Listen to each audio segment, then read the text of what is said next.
Jatuhnya Mesir ke tangan Barat pada tahun 1800 Masehi serta jatuhnya berbagai negara dunia Islam lainnya, menyadarkan dunia Islam dan pemimpin-pemimpinnya akan lemahnya kaum muslimin, sekaligus membuka mata mereka akan kemajuan peradaban yang dicapai oleh Barat dan kelemahan pertahanan yang dimiliki.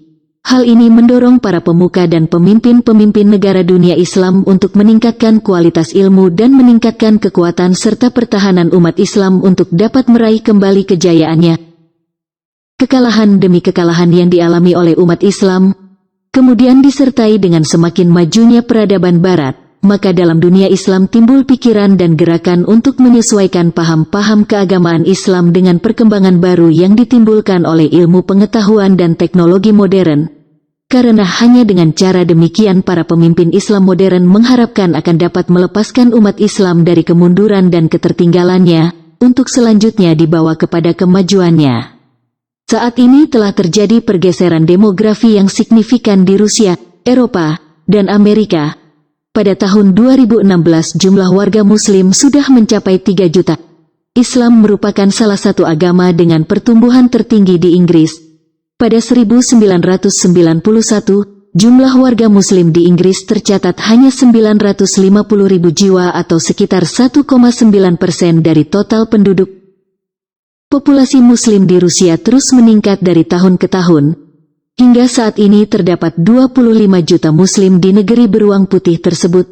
Grand Mufti Rusia Syekh Rawil Gainuddin mengatakan, terdapat 2 faktor yang menyebabkan populasi muslim di Rusia terus meningkat.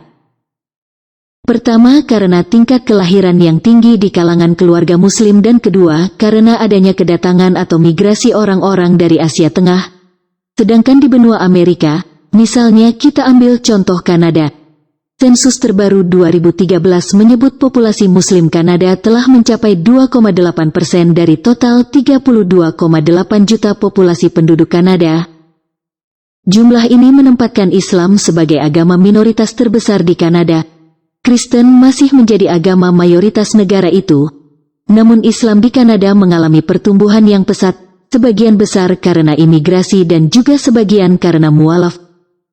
Analisis terbaru dari Pew Research Center yang dimuat The Guardian, menunjukkan jumlah bayi lahir di keluarga muslim akan melebihi jumlah bayi lahir di keluarga Kristen selama 2 dekade mendatang. Prediksi ini juga menyimpulkan Islam akan menjadi agama terbesar di dunia pada tahun 2075. Sementara jumlah orang tanpa afiliasi agama akan berkurang akibat berkurangnya kelahiran di kalangan mereka. Sedangkan penganut Islam dan Kristen terus berkembang. Hal yang ditekankan dari analisis ini sederhana namun signifikan adalah adanya pergeseran demografi penganut agama, di mana populasi di dunia bagian selatan terus meningkat, sedangkan populasi Kristen semakin menua dan mati. Pada periode tahun 2010 sampai dengan 2015 misalnya, kelahiran bayi di keluarga muslim mencapai 31% dari total kelahiran di dunia.